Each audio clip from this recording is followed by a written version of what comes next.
después de la Guerra Europea.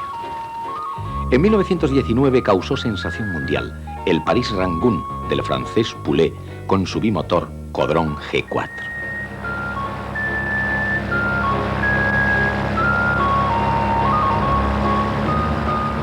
En 1922, los portugueses Gago Coutinho y Sacadura Cabral unen en vuelo Lisboa con Río de Janeiro, aunque utilizando sucesivos aeroplanos. La hazaña de los aviadores lusitanos alcanzó relieve mundial.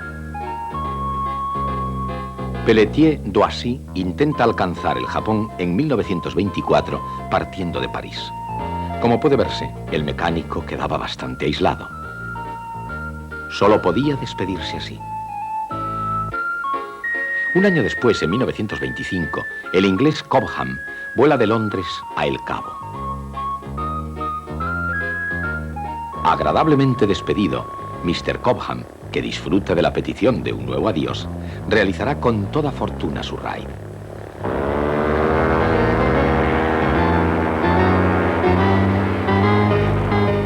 Este mismo año, Lemaitre y Arrachard, franceses, vuelan de París a la colonia española de Río de Oro. Y los belgas unen Bruselas con Leopoldville.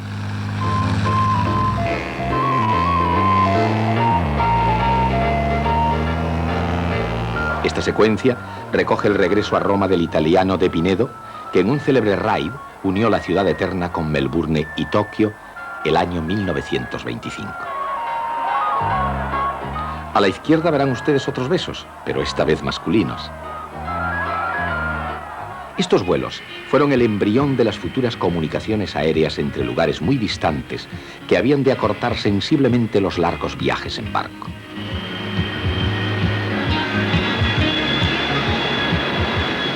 Otros de los orígenes de la aviación comercial fueron la desmovilización de pilotos que siguió la Gran Guerra, la necesidad de liquidar el material acumulado y, por último, la de abrir nuevos canales de producción a la pujante industria aeronáutica existente al término de la contienda.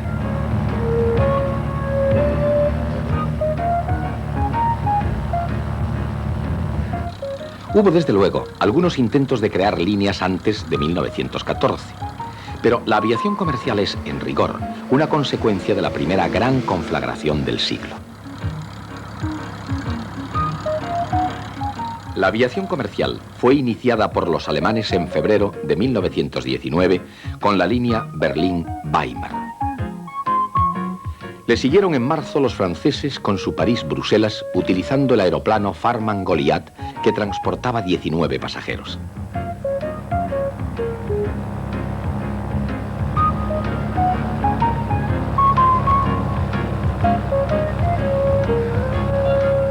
Durante el verano de 1919 se crea una asociación que agrupa las compañías aéreas internacionales.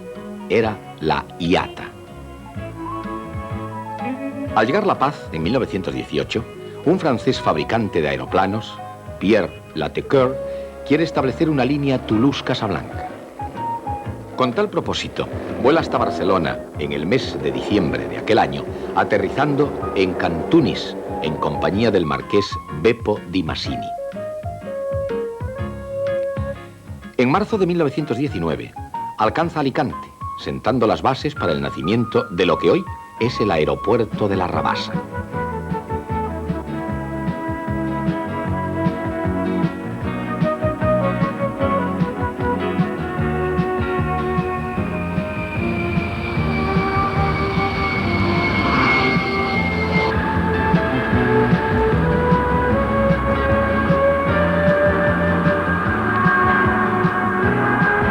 El día 1 de septiembre de aquel 1919 aterriza en La Volatería, inaugurando su línea comercial que llevará sus aeroplanos Salsom y Breguet 14 hasta el Marruecos francés. El ejército de su país le cederá 15 de estos últimos aviones y el mariscal Lyautey le concederá una importante subvención. Latecoeur incorpora a su firma una trascendental colaboración, la de Didier Durand, que le seleccionará tripulaciones de verdadera élite. Entre los pilotos, uno alcanzará relieve mundial en la literatura, Antoine de Saint-Exupéry.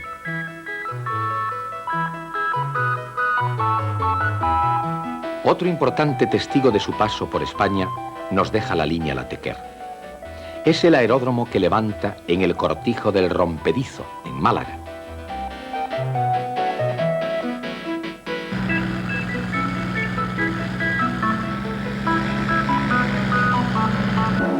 Sus instalaciones ocuparon el lugar donde después, en 1937, se asentó una base militar.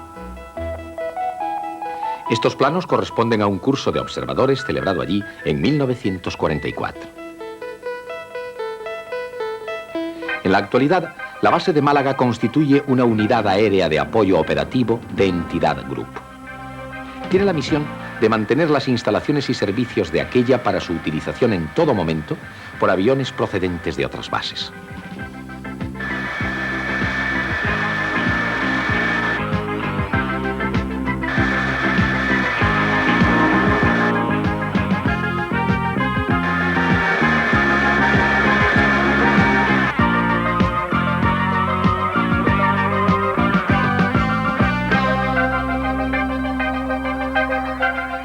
Frente a la base militar se levanta en la actualidad un gran aeropuerto que tiene su antecesor en el de 1940.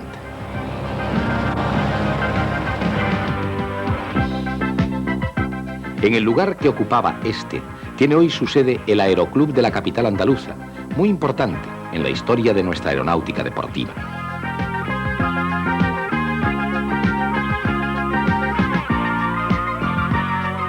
El viejo aeródromo de Latequer vio surgir cerca de sus límites, a fines de los 60, el gran aeropuerto de San Julián, punto de llegada a la Costa del Sol de millones de turistas de todo el mundo que buscan el inigualable clima de Málaga.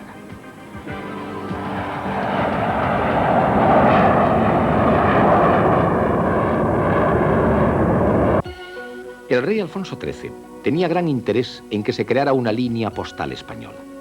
Y fue Ereter Sociedad Anónima de Barcelona la concesionaria de este servicio. Pretendía establecer una línea entre la ciudad condal y Palma de Mallorca, cuya ruta había abierto ya Salvador Hedilla con su famosa travesía en 1916. En este proyecto jugaba un importante papel el ingeniero y piloto Jorge Loring, que obtuvo la cesión de la exclusiva de Ereter y fundó como director general, con Eduardo Barrón, director técnico, y Juan Viniegra, jefe de servicios, la Compañía Española de Tráfico Aéreo. Juan Viniegra fue el primer marino español con título de piloto. Voló en Hydro, en Mónaco, en 1913 y constituyó, tras su paso al Cuerpo de Inválidos por un accidente, uno de los más firmes puntales de nuestra aviación comercial desde 1920 hasta 1936. Z, como siempre se la denominó, llevó a cabo en Inglaterra la adquisición de 3 aparatos de Havilland DH-9C, uno de los cuales fue traído a España por Alan Cobham, el piloto de las dulces despedidas que ya conocemos. Esta fotografía corresponde al acto inaugural de la línea Sevilla-Larache. Vemos a Loring, Barrón. Era el 15 de octubre de 1921. El arzobispo, Dr. Ilundain, bendice los aeroplanos. Uno de ellos parte hacia Larache, llevando 2 pasajeros y una saca de correspondencia. Había nacido la aviación comercial española.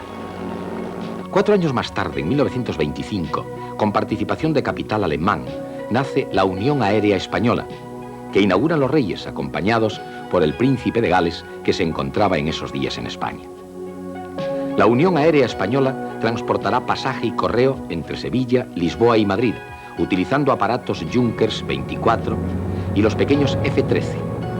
El día 14 de diciembre de 1927, el aeródromo de Carabanchel presentaba este aspecto. Van a iniciarse oficialmente, con la presencia del rey Alfonso XIII, los vuelos de una compañía también hispano-alemana como la Unión Aérea Española denominada Iberia. Los viajeros suben al trimotor Rohrbach, mientras su majestad conversa con el financiero Horacio Echevarrieta. Los últimos saludos.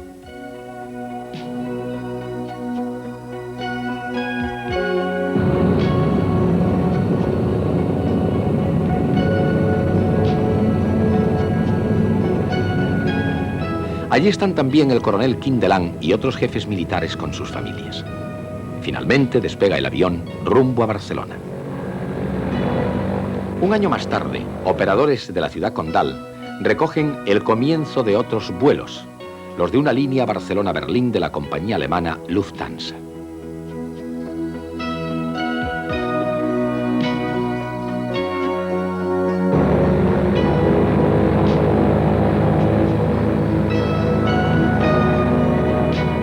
En 1928, las compañías aéreas Z, Iberia y Unión Aérea Española se fusionan en la entidad CLASA, Compañía de Líneas Aéreas Subvencionadas Sociedad Anónima, que contrata con el Estado la exclusiva del tráfico aéreo en nuestro país. He aquí otro vuelo histórico español. Tuvo lugar el 28 de mayo de 1929. Con él se iniciaba la actividad de CLASA. Los equipajes son llevados a bordo. Suben los tripulantes. Y después los pasajeros.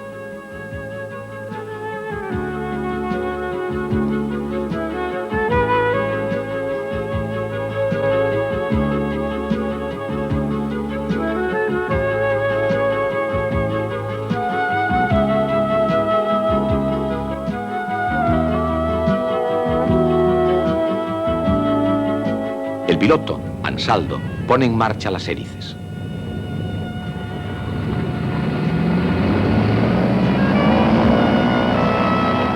En el despegue, el trimotor pasa ante los hangares de Z, que se incorporaron al patrimonio de CLASA.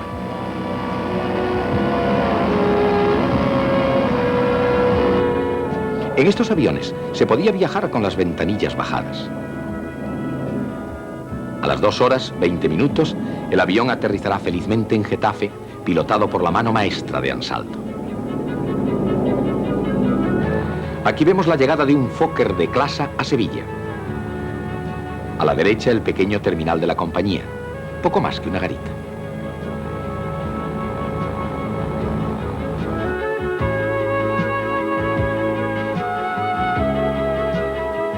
CLASA voló también a Barcelona y a Biarritz.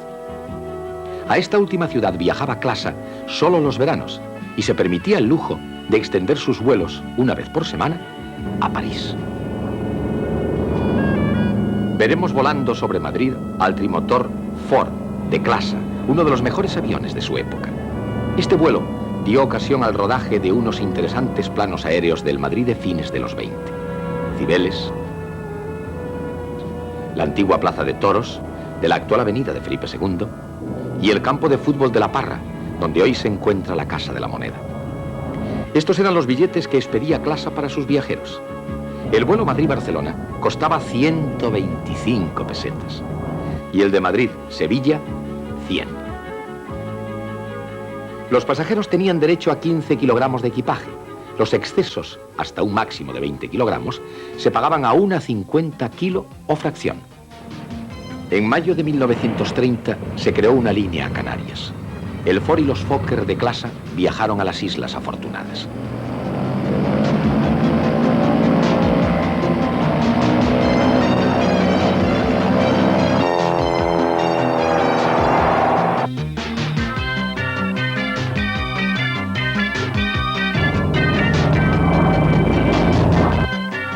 Los cabildos acogieron con entusiasmo la iniciativa y prepararon a su costa los campos de gando y los rodeos. En uno de los vuelos, al hacer escala en Cabo Jubi, el Ford de CLASA recogió del aeródromo una gacela, regalo del comandante Gallarza para el príncipe de Asturias. Un hombre fundamental en esta etapa fue César Gómez Lucía, cuyas dotes de gestión honraron un tercio de siglo de la aviación comercial española desde CLASA hasta Iberia. Otro nombre ya legendario en nuestras líneas aéreas fue el del inolvidable maestro de pilotos José Ansaldo, que empezó a destacar en 1925 como piloto de los aeroplanos sanitarios de Unión Aérea Española. Inauguró los vuelos Sevilla-Lisboa y Madrid-Sevilla en 1926.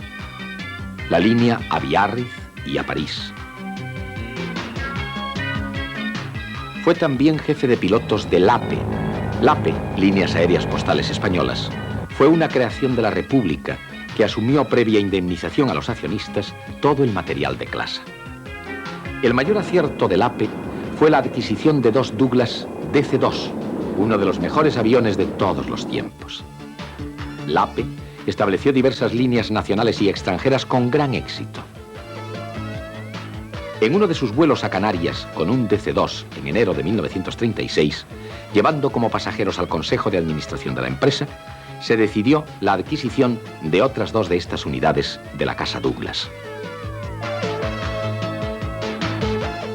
Y en otro avión DC-2 del LAPE, en un vuelo sobre Madrid, se celebró nada menos que una ceremonia nupcial. Fue la primera boda aérea del mundo. Pilotos destacados del LAPE fueron con Ansaldo Fernando Rein-Loring, que realizó 2 memorables vuelos a Manila en avioneta. Teodosio Pombo, de la famosa dinastía santanderina, de quien se ha dicho que era un auténtico hombre pájaro, uno de los mejores pilotos de línea aérea que tuvo nuestra aviación comercial en toda su historia.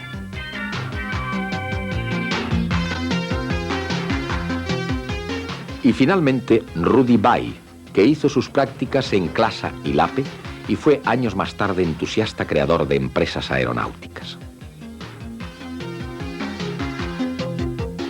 En 1957 fundó con Marta Stader una compañía de taxis aéreos llamada Spantax, que 3 años después se consagraría al vuelo charter.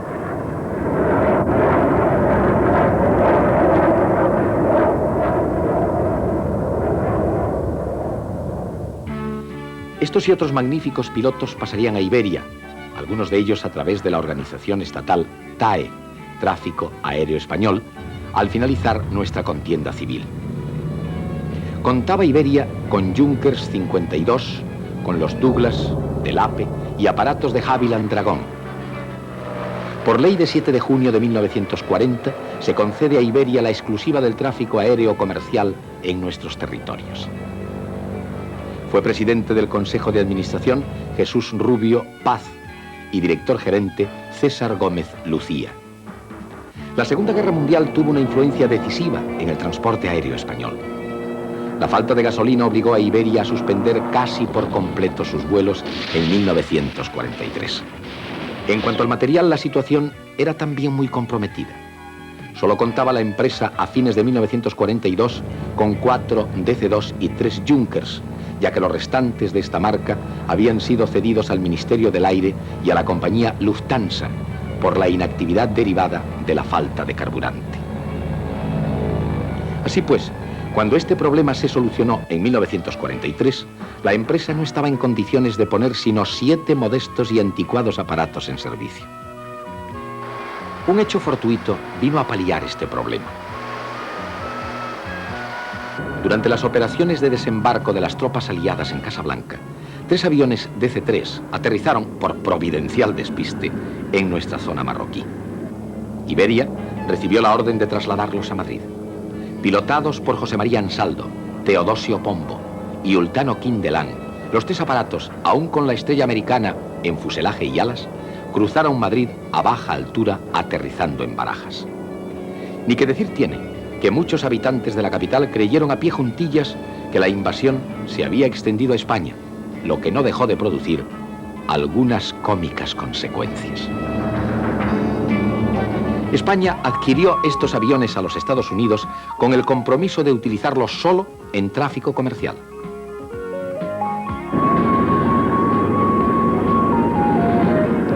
Ellos constituyeron la base de una flota que con la adquisición de otros 18 iguales y varios DC-4 marcó el comienzo del resurgimiento de Iberia. Al incorporarse la empresa al área del INI, su expansión fue ya un hecho incontenible.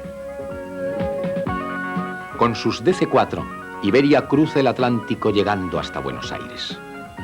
Se habían hecho realidad los viejos sueños de nuestros aviadores que 20 años antes abrieron esas rutas sin que su hazaña tuviera alguna proyección comercial.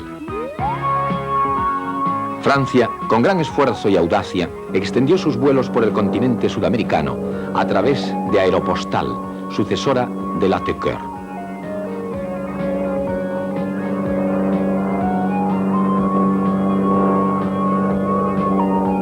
Más tarde, en competencia con los dirigibles alemanes, llevó sus líneas de Europa a Iberoamérica de la mano del gran piloto Mermot con el Arc-en-Ciel. Francia se hizo merecedora con todo derecho al monopolio del tráfico postal en Hispanoamérica. Luego lo reforzó con sus ídolos Croix du Sud y Santos Dumont. Air France proseguiría la obra de sus antecesores. Era un cometido que correspondía a nuestro país, pero que no se supo conquistar hasta este 1946. Por esta época surge el nombre de azafata para las stewardess. Serán las primeras las señoritas Ugarte, Marsans, Macías y Ruiz de Gámez. María José Ugarte hizo el curso de piloto en 1947 en el Real Aeroclub en Cuatro Vientos y participó en la Vuelta Aérea a España de 1949. En 1948 inician sus actividades otras dos compañías aéreas españolas, Aviación y Comercio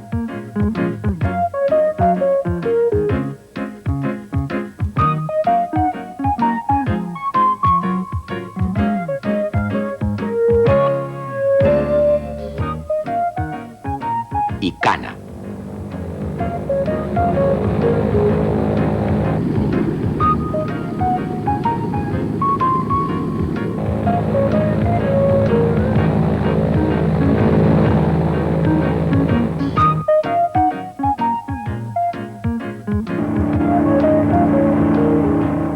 Ocho años después de la adquisición de los tetramotores DC-4, Iberia incorpora a su flota los Super Constellation, con los que amplía sus servicios transoceánicos.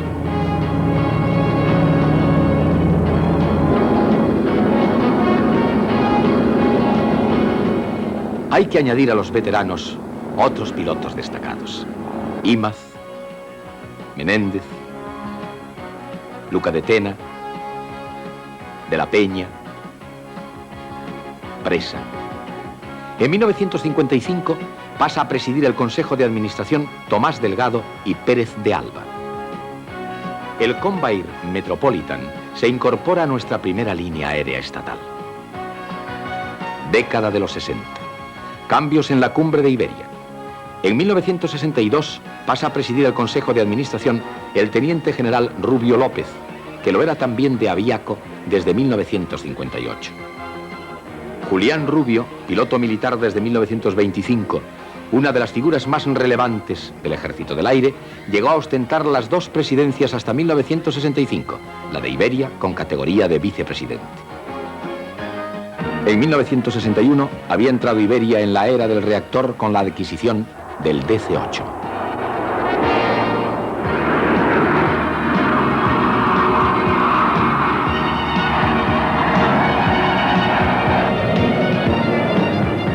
Vendrán luego los Caravelle. En 1965 entra a presidir el Consejo de Administración el señor de Navascués, ilustre diplomático. Nace este año otra compañía española, Transeuropa, que se dedica al transporte de mercancías. Será absorbida por el INI en 1979. De 1970 a 1981, Iberia ampliará su flota con los últimos logros de la técnica aeronáutica. Los Boeing 747 y 727, los Douglas DC-9 y DC-10 y el Airbus. Entre 1974 y marzo de 1985 tiene Iberia 4 presidentes: Jesús Romeo Gorría, Enrique de Guzmán, Felipe Cons y Carlos Espinosa de los Monteros. En la actualidad rige la compañía estatal de vuelos comerciales Narciso Andreu, que ha señalado la seguridad de vuelo como su objetivo primordial. La solución de los problemas laborales y el aumento en la rentabilidad de la compañía serán también metas prioritarias de la etapa que se inicia. Hay que desear a Iberia, patrimonio de todos los españoles y de la que todos los españoles estamos orgullosos, la solución definitiva de sus problemas. Así lo reclaman y merecen su formidable material humano, su historial y el relieve de quienes asumen ahora las responsabilidades de la gestión.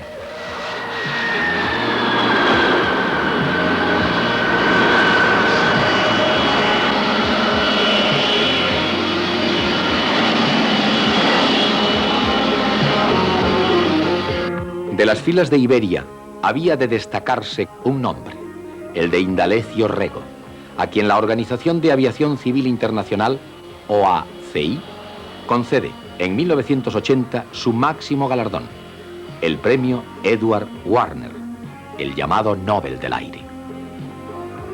Indalecio Rego, que es el primer español que obtiene este alto honor, tiene en su haber 46.000 horas de vuelo como piloto y navegante, 19 millones de kilómetros recorridos y más de 2.000 travesías del Atlántico. Como jurista, el doctor Rego es una de las máximas autoridades mundiales en derecho aeronáutico.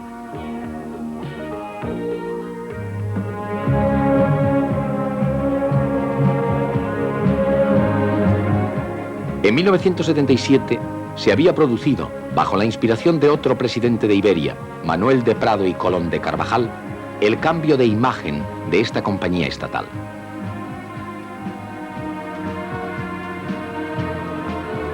La corona real se incorpora al nombre de Iberia. Sus aviones llevarían desde entonces este símbolo de la monarquía española por los aires de 4 continentes.